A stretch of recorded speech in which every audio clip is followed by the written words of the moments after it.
Good morning and good afternoon. This is meteorologist Patrick Fitzgerald. Now, I usually don't do videos for the Western Pacific, although I felt that it was necessary to come on and talk a little bit about what we got going on with Tropical Storm 9.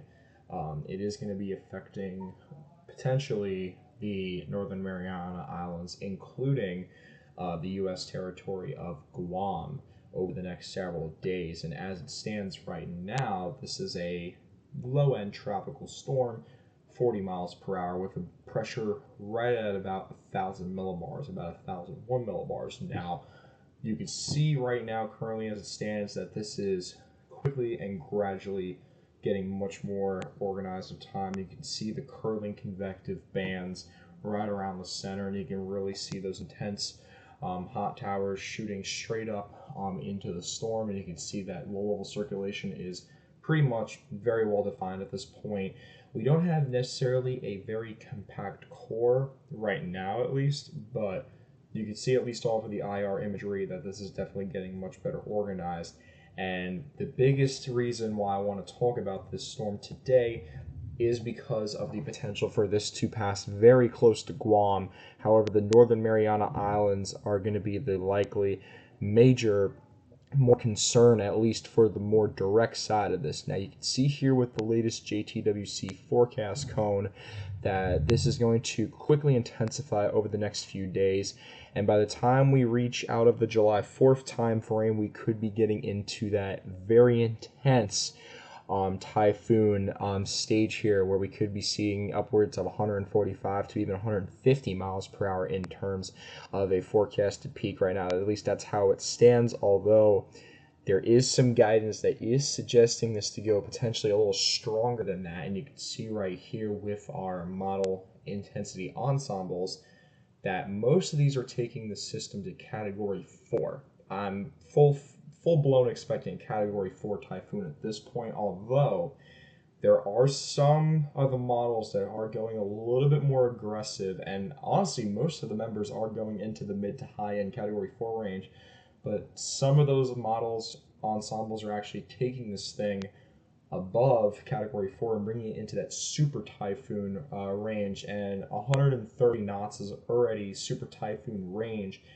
However, category 5 range is also being depicted on some of the ensembles right now. While I'm not fully expecting this to get to category 5, at least right now, given the very favorable conditions in the Western Pacific right now, because obviously we have our low vertical wind shear, we also have very warm SSTs thanks to the El Nino background pattern that we have right now, which is really pumping all that warm water across the equatorial Pacific, and also combined with very deep oceanic heat content values as well.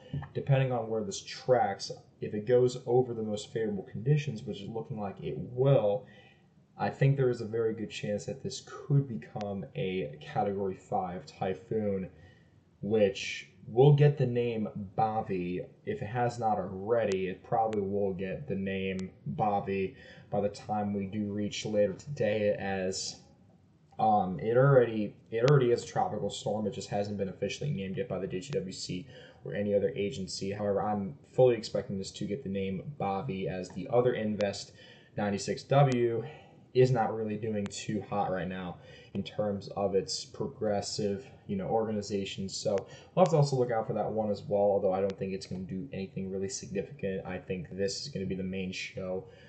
Tropical Storm 9 likely to be named Bavi. And like I said, with these favorable conditions, you can see right here that the general consensus is that this is going to track over the Northern Mariana Islands. It could really thread the needle between them and Guam. So if you're in the northern side of Guam, or honestly the entire territory of Guam, I would keep a very close eye out for this. However, I'm a little bit more concerned with the more immediate Northern Mariana Islands, including Saipan. Saipan, I think, is going to be really under the gun for the greatest concerns of impacts, at least right now with the model projections. If you are within Saipan on the Northern Mariana Islands, I would definitely stress that you keep a very close eye on these forecasts, as some of the model projections are not really great. They're very concerning.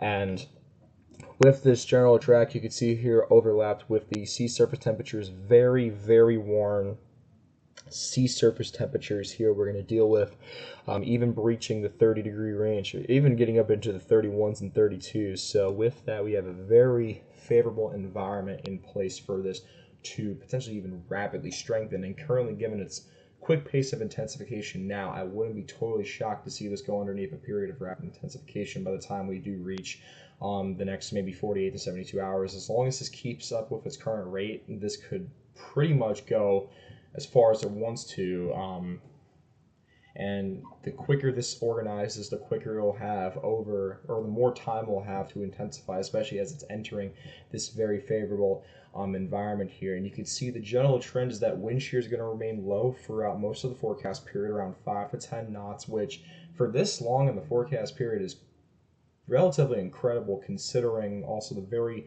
hot ocean temperatures that we have as well. That's just going to keep fueling this storm to strengthen even further. And you can see here that most of the models are bringing this way up into the category 4 range.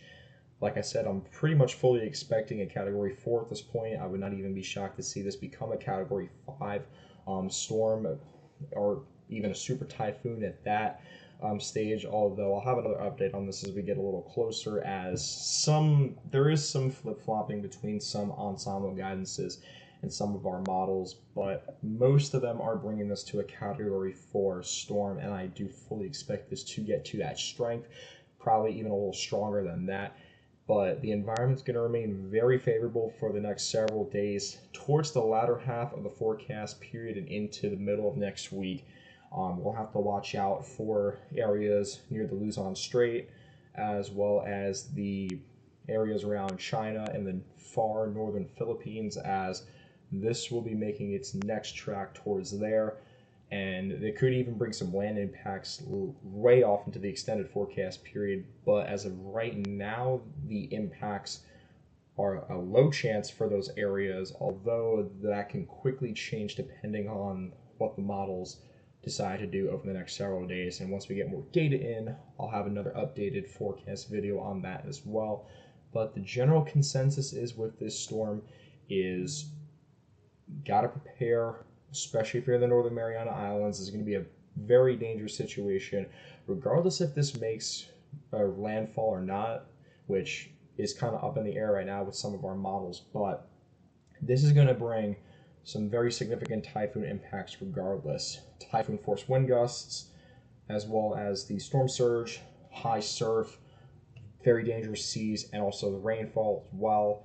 All those hazards are going to be very significant, and then we'll have to look out for other areas later on in the next forecast period going into the middle of next week. But like I said, general consensus is this is going to be a very powerful typhoon. I have no doubts about that, and preparations need to be made, especially in those Northern Mariana Islands, as it could be a very close call in terms of a potentially landfalling very significant typhoon. So I'll have more updates on this to come over the next few days. Make sure to stay tuned to my YouTube channel. All the links to all my other social media accounts will be in the description down below. This will be going up on my Facebook page, Instagram page, and my TikTok as well. So definitely make sure to stay tuned to all of that. But I'll catch you all in the next video update on this system as more model guidance comes in. Thank you all for watching.